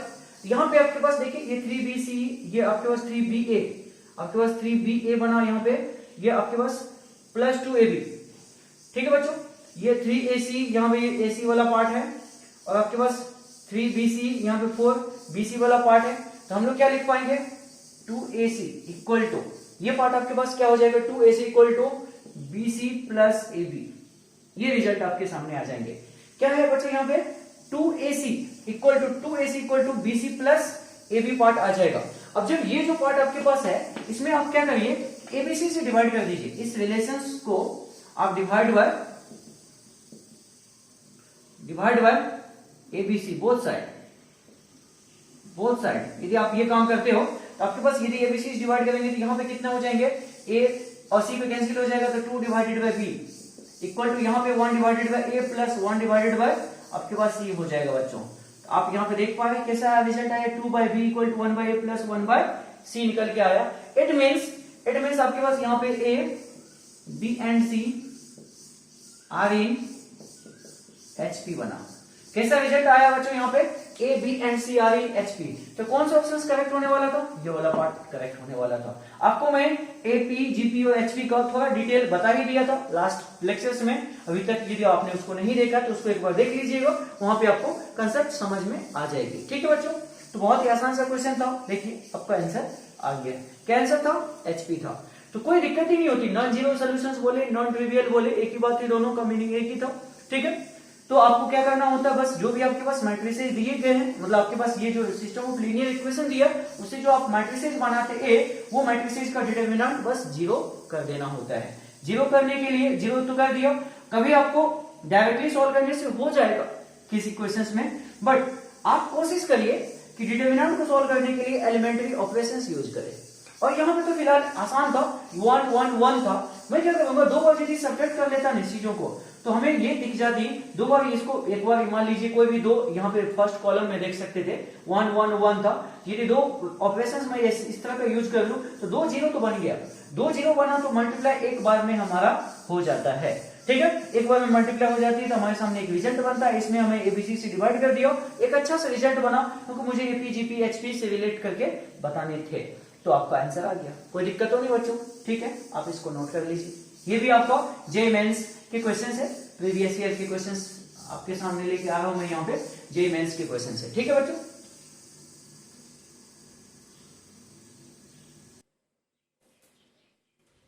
नेक्स्ट क्वेश्चन देखिए बच्चों, द सिस्टम ऑफ इक्वेशंस, आपके सामने यहाँ पे 3 इक्वेशन दिया गया, आपसे बोला जाता है क्या, has no solutions, no solutions if k is equal to, then k की वैल्यू क्या होगा। तो हम लोग कैसे सॉल्व करेंगे, आपके पास सबसे पहली बात तो ये जो इक्वेशंस है होमोजेनियस नहीं है बच्चों, होमोजेनियस नहीं है, और नो सॉल्यूशंस का बात बोलता है तो क्या करना चाहिए हमें, सबसे पहला काम आपको determinant of a equal to 0 करना चाहिए। ठीक है बच्चों, एंड आपके पास और क्या कंडीशंस होती है, adjoint a into B, adjoint a into B not equal to 0 वाला कहानी होता है, ये दोनों बातें। ठीक है, ये लिखने के लिए कंडीशन तो लिखा, नो सॉल्यूशंस के केस में ये वाला कहानी होता है। क्या मुझे ये कंप्लीट काम करना पड़ेगा, कैसे एडजॉइंट निकालना पड़ेगा, देखते हैं क्वेश्चंस में, जरूरी नहीं होगा कि हर क्वेश्चंस में नेसेसरी नहीं कि ये वाला कंडीशंस आपको लगाने पड़े, एक कंडीशन से भी आपका काम चल सकता है, थोड़ा सा स्मार्टली आपको काम करना पड़ेगा बच्चों, बस इतना बात है। तो देखिए यहाँ पे क्या कर सकता हूं, determinant of a equal to 0, तो कितना हो जाएगा k 1 1, ठीक है, यहाँ पे कितना 1 k 1, यहाँ पे कितना 1 1 k इक्वल टू 0, ऐसा हो जाएगा। ठीक है बच्चों, कुछ इस तरह का बात हो गया। अब हम लोग को क्या करना चाहिए, यहाँ पे इसको मल्टीप्लाई कर देता हूं पहले, ये कितना हो जाएगा k स्क्वायर माइनस 1 हो जाएगा, तो बच्चों कितना k माइनस 1 और प्लस 1 हो गया तो कितना 1 माइनस k इक्वल टू 0। आपको यहां से कितना हो गया लिए k cube minus k plus 1 minus के इक्वल टू 0। आप यहां पे देख पा रहे कि आपके पास कितना हो गया था, -1 का था। तो ठीक है, कुछ इस तरह का इक्वेशन आपके सामने बना, k कैंसिल हो रहा है क्या, नहीं कैंसिल हो रहा है। ठीक है, 1 भी नहीं जा रहा है, तो आपके पास कितने इक्वेशंस यहां से आपके पास बनता हुआ दिख रहा है कि k cube minus 3k plus 2 equal to 0, इस तरह का इक्वेशंस आपके सामने बन रहा है। ठीक है बच्चों, यदि मैं यहाँ पे k की वैल्यू 1 लेता हूं तो सेटिस्फाई तो करता है। यदि आप इसको सॉल्व करने जाते हैं, इसका फैक्टर आप यदि बनाने जाएंगे, k minus 1 into k minus 1 into आपके पास क्या हो जाता है, k प्लस 2 हो जाता है। ठीक है, इक्वल टू 0। इट मींस यहाँ पे ये बोलते हैं k की वैल्यू कितना है, 1 है और -2 है, दो वैल्यूज बना। ठीक है, आप यहाँ पे 1,1 बोल सकते थे, ठीक एक ही बात है, k की वैल्यू 1 और -2 बना, ये दो वैल्यूज बना, क्या यही हमारा आंसर हो जाएगा। बोला कि k is equal to k की वैल्यू क्या होगा, नहीं, इतना कंडीशन से तो सफिशिएंट नहीं था, एक और कंडीशन से बात में यहाँ पे adjoint a to b not equal to b 0 होनी चाहिए। बट क्या मैं कंडीशंस को लगाऊंगा या नहीं लगाऊंगा, ये बात समझिएगा। बट आपके पास यहाँ पे कि k इक्वल टू यदि 1 लेते हूं, k इक्वल टू यदि मैं 1 रखता हूं, मान लीजिए first equation, second equation, third equation, तो इक्वेशंस को देखिए ना क्या हो जाएगा। फॉर k इक्वल टू 1 आपके पास इक्वेशंस आइडेंटिकल हो जाएंगे, इक्वेशंस आइडेंटिकल हो जाएगा बच्चों। k इक्वल टू 1 पुट करो, k इक्वल टू 1 पुट करो, k इक्वल टू 1 पुट करो, तो यदि k इक्वल टू 1 पुट करने में इक्वेशंस आइडेंटिकल हो जाएगा, तो यहाँ पे ये नो सॉल्यूशंस वाला केस कैसे हो सकता है, नो सॉल्यूशंस वाले जब आइडेंटिकल हो जाए तो मतलब सेम लाइन हो जाएगा, और सेम लाइन या जो भी सेम प्लेन की बात करेंगे वो सेम यदि हो जाए इक्वेशंस, तो वहां पे तो बहुत सारे इनफाइनाइट सॉल्यूशंस की पॉसिबिलिटीज है। तो हम लोग क्या k इक्वल टू 1 के लिए नो सॉल्यूशंस की बात कर पाएंगे क्या, नहीं कर पाएंगे। तो सो k इक्वल टू कितना हो जाएगा, -2 इज द ओनली आंसर। अब देखिए सेकंड वाला कंडीशंस विदाउट लगाए हमने आंसर तक पहुंच पाए, कोई दिक्कत नहीं आ रही है मुझे यहां तक बताने में, कोई टेंशन भी नहीं है। ठीक है, तो आपके पास आंसर कितना फाइनल, k इक्वल टू -2 आ गया। ठीक है बच्चों, ये इक्वल टू -2 ही है जो कि आपके पास किसके कंडीशंस के लिए, नो सॉल्यूशंस वाले कंडीशंस के लिए थे। ठीक, तो यही आपका करेक्ट आंसर हो जाएगा। ओके, इसको नोट करें।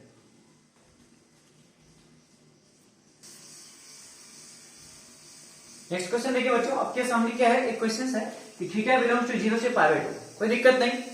If the system of linear equations first, second और थर्ड, 3 इक्वेशन दे रखा है। अब इक्वेशंस को देख लीजिए कैसे, ट्रिगोनोमेट्री इन्वॉल्व कर दिया, has non trivial solutions, non trivial solutions, then value of theta is, कोई दिक्कत नहीं, बता पाएंगे आप। नॉन ट्रिवियल का मतलब क्या होता है, पहली बात तो ये होमोजेनियस है, देख लीजिए 0 0 0 है, और नॉन ट्रिवियल वर्ड तो होमोजेनियस केस में ये आते हैं। तो डिटरमिनेंट 0 करना होता है मुझे, बस डिटरमिनेंट 0 करना होता है। तो आपके पास क्या है, डिटरमिनेंट है क्या, पहली बात तो मुझे बताइए। ये 1 प्लस कॉस स्क्वायर थीटा, यहां पे क्या बच्चों, sine square theta, 4 sine 3 theta, यहां क्या है, cos square theta, 1 plus sine square theta, और यहां पे 4 साइन 3 थीटा था। ये कितना है, कॉस स्क्वायर थीटा, यहां पे साइन स्क्वायर थीटा, और यहां कितना बच्चों, 1 प्लस 4 साइन 3 थीटा था। ठीक है, ये पार्ट क्या होना चाहिए, इक्वल टू 0 होना चाहिए। चलो ठीक है, मान लिया, ऐसा बात है। ये नॉन ट्रिवियल का कंडीशन होता है सर, डिटरमिनेंट इक्वल टू 0 कर देते, बस हो गया। तो अब इसको सॉल्व करना है मुझे। अब तो आप डिटरमिनेंट में कन्वर्ट कर दिए क्वेश्चंस को, अब इस डिटरमिनेंट को सॉल्व करने कंप्लीटली, ये सब काम हो गया, बस ये वाला पार्ट सॉल्व हो जाए तो काम हो जाएगा। क्या करना चाहिए मुझे, आपको इस तरह के क्वेश्चंस की थोड़ा सा बेकार सा दिख रहा है ना, चीजों को सिंपल करते हैं। सिंपल कैसे करेंगे कि ऑपरेशंस लगा के, एलिमेंट्री ऑपरेशंस लगाने की कोशिश करेंगे, रो में या कॉलम में आप ऑपरेशंस लगाएंगे और चीजों को सिंपल करने की कोशिश करेंगे। कैसे सिंपल होगा, आप मुझे बताइए क्या करना चाहिए, कि मैं क्या कॉलम में ऑपरेशंस लगाऊं, क्या कॉलम में बढ़िया रहेगा, कॉलम में ऑपरेशंस लगाता हूं। तो यदि मैं यहाँ पे कॉलम को ऐड कर दूं तो काम होगा क्या, फर्स्ट कॉलम को मैं ऐड कर देता हूं, first column plus second column से, first column plus second column से, तो देखिए क्या होता कि ये 1 plus cos square plus sine square, तो ये तो 2 हो जाएगा, और cos square plus sine square ये भी 1, ये भी 2 हो जाएगा, और ये वाला पार्ट 1 हो जाएगा। चलो कुछ तो आया, एक आसान सा नंबर तो बनता हुआ दिख रहा है। यहाँ से क्या हुआ था, ये वाला 2, ये वाला आपके पास भी 2, और ये वाला पार्ट आपके पास कितना 1 हो गया बच्चों। ठीक है, बाकी एज इट इज, बाकी में कुछ भी नहीं करा। बाकी पार्ट क्या है, sign square theta, 1 plus sine square theta and sign square theta, इधर भी एज इट इज जैसा है रहने दीजिए। अभी 4 साइन 3 थीटा है, कोई बात नहीं, 4 साइन 3 थीटा, आपके पास एंड यहाँ पे 1 प्लस 4 साइन 3 थीटा, कुछ ऐसा पार्ट है, इक्वल टू 0। कोई दिक्कत तो नहीं बच्चों, ठीक है यहाँ तक। तो चलिए, जब ये आपको समझ में आया, अब मैं थोड़ा और ऑपरेशंस यूज करता हूं। यहाँ ये वाला पार्ट में आप क्या करना चाहिए, तो लगता है सब्ट्रैक्ट करने से काम बनेगा, 0 बनाने की कोशिश कर रहा था मैं। ठीक है, सब्ट्रैक्ट करने से अब रो में मैं बात कर लेता हूँ। आप बोलेंगे रो कॉलम साथ में काम कर सकते थे, बिल्कुल, डिटरमिनेंट में ऐसा कोई दिक्कत नहीं है। डिटरमिनेंट में आप रो में चलो, कॉलम में चलो, दोनों मिक्स करके बात कर लो, कोई दिक्कत नहीं होने वाली है। ठीक है, तो आपको मैं यहाँ पे बोल देता हूँ कि आपके पास रो में, फर्स्ट रो में मैं चेंज करूंगा क्या, R1, it changes R1 minus R2, ठीक है, एंड R2 को चेंज कर रहा हूं R2 minus R3, R2 minus R3, कोई दिक्कत है क्या, कोई दिक्कत नहीं, आपको ऐसा काम कर सकते थे। लेकिन फर्स्ट रो को चेंज करा R1 माइनस R2, तो ये आपके पास कितना 0, एंड सेकंड रो को चेंज करा तो आपके पास R2 माइनस आपके पास कितना हो जाएगा, यहाँ पे R3 की बात हो जाएगी। या आप 2 टाइम्स भी लगा के कर सकते थे, या रहने दीजिए डायरेक्टली जैसा मैं यहाँ पे बोल रहा हूँ। ठीक है, इससे भी आपको 0 बन जाएंगे, आप टेंशन बिल्कुल भी मत लीजिए। ठीक है, ये पार्ट था। तो अब मुझे क्या करना है, मैं चेंज करता हूँ R1 को, ये वाला पार्ट आपके पास कितना हो जाएगा 0, ये वाला पार्ट कितना हो जाएगा बच्चों, दिस माइनस दिस आपके पास कितना -1, और दिस माइनस दिस ये वाला पार्ट भी 0 हो जाएगा। बस मुझे एक रो में तो 2 0 बनेगा, बस इतना ही काम तो करनी थी। मैं चाहूँ तो ये वाला ऑपरेशन नहीं भी लगो, चलो लगा देते, कोई खास बात नहीं है। ये वाला कितना हो जाएगा 1, ये वाला कितना हो जाएगा 1, ये वाला कितना हो जाएगा बच्चों -1, ठीक है, ये वाला -1, और ये वाला पार्ट आपके पास कितना 1, ये हमारे पास sine square theta 1 plus 4 sine 3 theta equal to 0 था। अब तो हम लोगों को बस इसके कॉरेस्पॉन्डेंस ब्रेक कर देना चाहिए, काम बन जाएगा। ये गया, ठीक है, तो कितना हो जाएगा बच्चों आपके पास, यहाँ पे यदि आप इसको मल्टीप्लाई करते हैं तो यहाँ पे माइनस ऑफ -1 इनटू ये और ये, तो आपका कैंसिल, तो कितना हो जाएगा 1 plus 4 sine 3 theta minus minus +1, equal to 0। तो कितना हो गया फाइनली, मैं यहाँ पे देख लीजिए कि ये पार्ट आपके पास ये तो +1 ही था, इसका कोई मतलब नहीं। 4 sin 3 theta +2 equal to 0। sin 3 theta equal to कितना -1/2 ऐसा आ गया है। कोई दिक्कत नहीं, देखिए आप यहां तक तो कोई दिक्कत नहीं बच्चों। sin 3 थीटा इक्वल टू -1/2 आ गया। आप मुझे बताओ थीटा क्या था, 0 से π/2। थीटा 0 से π/2 था, थीटा की वैल्यू 0 से π/2 है। तो 3 थीटा की वैल्यू बच्चों 0 से 3 π/2। 0 से 3 π/2 का मतलब कौन सा क्वाड्रेंट? यदि क्वाड्रेंट के हिसाब से बात करेंगे तो यहां से यहां तक 3 π/2 तक, यहां तक फर्स्ट में, सेकंड में, थर्ड में। मुझे बताइए sin थीटा या sin 3 थीटा नेगेटिव था, -1/2 था। फर्स्ट क्वाड्रेंट में पॉजिटिव, सेकंड क्वाड्रेंट में भी पॉजिटिव होता है, थर्ड में नेगेटिव होता है ना। फोर्थ जाएगा क्या हिसाब से? इसके हिसाब से तो नहीं जाने वाला। तो थर्ड क्वाड्रेंट की बात करूंगा मैं। थर्ड क्वाड्रेंट में अब जो आपके सामने ये जो sin 3 थीटा की कहानी थी, तो मैं यहाँ पे डायरेक्टली 3 थीटा इक्वल टू क्या लिखने वाला था? मुझे बताइए sin थीटा इक्वल टू यदि आपके पास मान लीजिए 1/2 होता, थीटा इक्वल टू π/6 बोलते हैं। लेकिन ये जो थर्ड क्वाड्रेंट है, तो थर्ड क्वाड्रेंट तो π-π/6 बोलेंगे, नेगेटिव वाला पार्ट का आपके पास, यहाँ सॉरी पाई प्लस π/6 बात करेंगे। थर्ड क्वाड्रेंट आपके पास कितना पाई प्लस थीटा हो जाता, सेकंड पाई माइनस थीटा होता था, कितने पाई प्लस π/6 आ जाएंगे। तो 3 थीटा की वैल्यू कितना आ गई बच्चों? 3 थीटा इक्वल टू यहाँ पे आपके पास 7 π/6, 7 π/6। तो थीटा की वैल्यू कितना 7 π/18। तो यही तो हमसे पूछा गया था थीटा कितना होने वाला है। तो ये आंसर देखिए, आपको क्या पूछा था बच्चों, थीटा की वैल्यू कितना होगा? तो कितना होगा 7 π/18 होगा। आप लास्ट में गलती मत कर देना कि ट्रिगोनोमेट्री का थोड़ा सा बेसिक आइडिया आपको होना चाहिए, क्वाड्रेंट का आइडिया होना चाहिए, कौन सा क्वाड्रेंट में क्या होता है उसके हिसाब से। थीटा आपको यहाँ पे इंटरवल था 0 से π/2, लेकिन यहाँ पे 3 थीटा आ रहे थे, इसके हिसाब से आप चीजों को समझ सकते हैं, आपको बेहतर पता है, चीजें कर पाएंगे, कोई दिक्कत तो नहीं बच्चों। ये वाला पार्ट आपका फाइनल आंसर हो जाएगा। ओके, तो इसको एक बार आप नोट कर लीजिए, ठीक है बच्चों।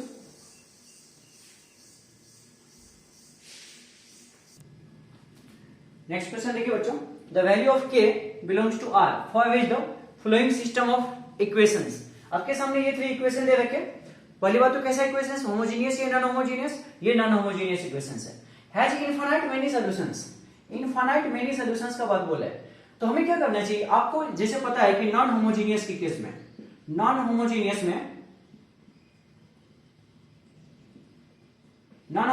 में और इनफाइनाइट सॉल्यूशंस में, इनफाइनाइट सॉल्यूशंस में क्या होता है बच्चों, determinant of a equal to 0 and adjoint a into b equal to 0, ये दोनों पार्ट 0 होते हैं, तभी आप बोलते हैं इनफाइनाइट मेनी सॉल्यूशंस। ठीक है, तो मैं यहां पे क्या दोनों कंडीशंस लगाऊंगा क्या, देखते हैं। सबसे पहले डिटरमिनेंट ऑफ a के बारे में बात करते हैं। ये आपके पास कितना हो जाएगा, यहां बता दीजिए, 3 - 1 4, ये 1 2 -3 6 5 k, कुछ ऐसा हो जाएगा, कोई दिक्कत तो नहीं। ये पार्ट इक्वल टू 0 करते हैं।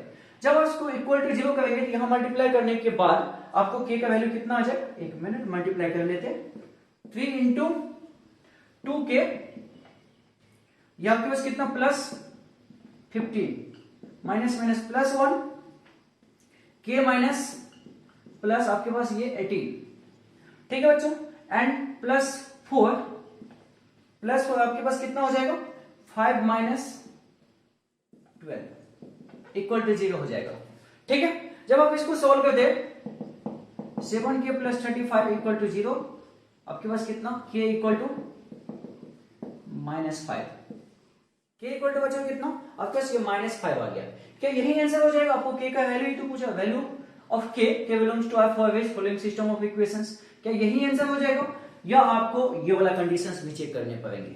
अब यहां पे देखिए, ये यदि एडजॉइंट a इनटू b, मान लीजिए आप यदि यहां से निकालते हैं एडजॉइंट a, यदि आपके पास जो भी आपके पास एक मैट्रिसेस था a, उसका एडजॉइंट निकालने के लिए कोफैक्टर निकाल के ट्रांसपोज करिए, b के साथ मल्टीप्लाई करिए, यदि ये पार्ट भी इक्वल टू 0 हो जाए तो इट मींस हमारे पास सही है, कोई दिक्कत नहीं था, k की वैल्यू आपके पास -5 हो जाएगा। ठीक है, यहां पे आपको ये चेक नहीं करेंगे, आप मान लीजिए कि डायरेक्टली आंसर बोल दिया -5, तो क्या करेक्ट होगा या रॉन्ग होगा। मैं ये बोलता हूं कि 99.99% केस में आप यहां पे फिलहाल करेक्ट हो जाएंगे, इस पार्टिकुलर क्वेश्चन के लिए करेक्ट हो जाएंगे। तो आपके मन में थोड़ा सा डाउट तो रह ही गया सर कि क्या पता इसके बेसिस पे सॉल्व करेंगे, आगे पता नहीं क्या आता है। तो ठीक है, इतना तो आप थोड़ा सा रिस्क ले सकते हैं जेईई मेंस के एग्जाम्स में, क्योंकि आपके पास ये इंटीजर टाइप्स क्वेश्चन थे, -5 इंटीजर भी आ रहा, तो कोई दिक्कत वाली बात नहीं थी। ऐसे यहां से यदि आप सॉल्व करेंगे ये पार्ट में भी कोई तरह का दिक्कत नहीं आता है। तो आप इतना के बाद आंसर, चलिए मैं क्या बोला भाई 100% तो बात नहीं हो सकती है बच्चों, क्योंकि जो कंडीशंस है तो है, आप उसको छोड़ नहीं सकते थे। ठीक है, यदि आपको 100% आंसर चाहिए तो एडजॉइंट ए निकालिए इनटू बी के साथ, देखिए क्या आता है, कैसा सीन यहां से बनती है, कोई दिक्कत तो नहीं आता है इसके वैल्यूज में, तो वो आपका फाइनल हो गया।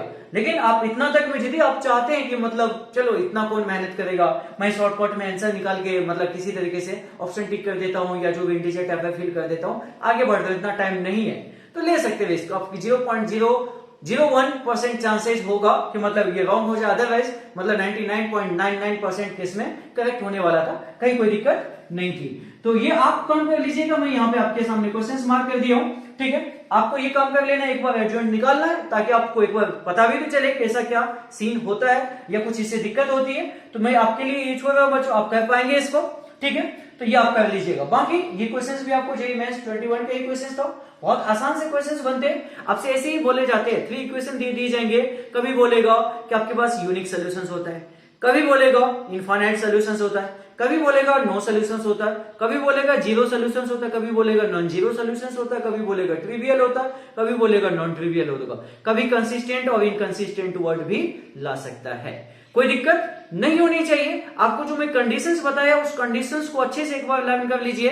ठीक है, आपको बहुत अच्छे तरीके से दिमाग में फिट हो जाना चाहिए वो जो आपको मैं कंसेप्ट बताया, उसके बेसिस पे आप कोई भी तरह का क्वेश्चंस जेईई मेंस में आपको कोई भी इस टाइप से क्वेश्चंस आते हैं आप कर पाएंगे। थोड़ा सा डिटरमिनेंट को मल्टीप्लाई करने के लिए आपको थोड़ा फास्ट करना पड़ेगा चीजें, ताकि आप टाइम सेव कर पाओ। और डिटरमिनेंट को कभी भी सॉल्व करते तो कोशिश करिए एलिमेंट्री ऑपरेशंस लगाने का, हो सके तो मैं बोलूंगा कि यहां पे भी आप बहुत रेयर केस में 1% क्वेश्चंस में आप डायरेक्टली मल्टीप्लाई करके काम कर लेते हैं, लेकिन आपको 99% क्वेश्चंस में आपको मैं बोलूंगा कि आप एलिमेंट्री ऑपरेशंस यूज करो और उसके हिसाब से आप काम करो, तो आपको एक अच्छा सा रिजल्ट बनता है। ताकि आप ऑप्शंस को आपको टिक करना है, सिर्फ आंसर निकालना मेन मोटिव नहीं था ना। आंसर आपको मान लो आ गया, जो आपने निकाला वैसा ऑप्शन ही नहीं है, तो फिर क्या करोगे, फिर दिक्कत है ना। दिक्कत यहां फंसती है इस केस में, तो आपको इस चीजों को भी थोड़ा सा बैठाना पड़ेगा दिमाग में कि हमें एलिमेंट्री ऑपरेशंस पे भी काम करने पड़ेंगे। इसके लिए कोई फिक्स पैटर्न नहीं है, मैं आपको पहले बता चुका हूं। अभी तक आपने नहीं देखा उस चीजों को प्रीवियस लेक्चर्स, तो उसको देखिए, मैं डिस्क्रिप्शन में लिंक भी दे दूंगा, आप उसको पूरा स्टार्टिंग से लेके लास्ट तक आप कंप्लीट वे में देखो, बहुत अच्छे से समझाया गया वहां पे। ठीक है बच्चों, तो आज के लेसन में मैं इतना ही चीज रहने देता हूं। ठीक है, अगले लेसन्स में हम लोग लेके आएंगे डिटरमिनेंट्स का क्रेमर्स रूल भी आपको यहाँ पे बताया जाएगा। फिर आपको यहाँ पे मैं पहले स्टार्टिंग में बोला था सिस्टम ऑफ लीनियर इक्वेशंस को सॉल्व करने के 2 मेथड होते हैं, एक मैट्रिक्स मेथड और एक डिटरमिनेंट मेथड। जब वो भी आप कंप्लीट पढ़ लेंगे ना, फिर आप जितने भी तरह के क्वेश्चंस पूछे गए जेईई मेंस में, आप सारे क्वेश्चंस को बहुत आसानी से कर पाओगे। और मैं भी आपको क्वेश्चंस यहाँ पे करके दिखाऊंगा कि आपको डिटरमिनेंट मेथड क्या है, क्रेमर्स रूल बोलते हैं उसको, वो मेथड क्या है, उसके बेसिस पे कैसे क्वेश्चंस आसान हो जाते हैं। आपको ये जो एडजॉइंट निकालने का यहाँ पर टेंशन आ रही है ना, ये टेंशन नहीं आएगा, बस एक डिटरमिनेंट सॉल्व कर देना होता, बस आपको इतना काम करना था। यहां से बहुत इजीली वे में बता पाते चीजों को, तो वो हम नेक्स्ट लेसन में लेके आएंगे, वो बहुत ही ज्यादा इंपॉर्टेंट होने वाला, क्योंकि जेईई मेंस में मोस्टली क्वेश्चंस उसी टाइप से बना है, तो वो चीज भी आपको देखना जरूर चाहिए। ठीक है बच्चों, तो चलिए आज के लेसन में मैं यहीं पे अपना लेसन खत्म कर रहा हूं। अभी तक आपने स्टार्टिंग से लेके लास्ट तक यदि वीडियो देखा होगा तो बहुत ही मजा आया होगा। यदि आपको अच्छा लगा है वीडियो तो आप एक कमेंट करके आप बता सकते हैं मुझे, एक लाइक तो कर ही सकते हैं बच्चों। और यदि अभी तक सब्सक्राइब नहीं करा है तो सब्सक्राइब कर दीजिएगा, और हो सके तो अपने फ्रेंड सर्कल में लिंक को थोड़ा सर्कुलेट करने का भी कोशिश करिए, ताकि उस बच्चे तक भी पहुंचे और वो भी अपना मतलब यहाँ से मैक्सिमम से मैक्सिमम बेनिफिट ले सके। ठीक है बच्चों, और यदि अभी तक आपने मैथमेटिकल रीजनिंग का वीडियोज नहीं देखा है, स्टैटिक्स आपका मतलब अभी कंप्लीट नहीं हो, तो उसको जाके कंप्लीट करिए। यहाँ डिस्क्रिप्शन में मैं सभी लिंक दे दूंगा, एक एक करके आपको मतलब यहाँ पे मैथमेटिकल रीजनिंग्स के स्टैटिक्स वाले पार्ट के कंप्लीट वीडियोज मिल जाएंगे। ये जो हमारा मैट्रिसेस डिटरमिनेंट था, आज तो हमारा पार्ट 9 था, इससे पहले 8 पार्ट्स में ऑलरेडी आ चुका है, वो सब आपको यहाँ पे मिल जाएगा। आप एक बार विजिट करिए चीजों को और वहां से कुछ सीखने की कोशिश करिए। जेईई मेंस में आपके यहाँ से इस टॉपिक से 2 क्वेश्चन आते हैं, तो आप इस चैप्टर्स को छोड़ नहीं सकते। ये बहुत ही स्कोरिंग चैप्टर से बच्चों, in fact advance point of view से ये बहुत ही ज्यादा इंपॉर्टेंट है। तो चलिए आज के लेसन में इतना ही। Thank you.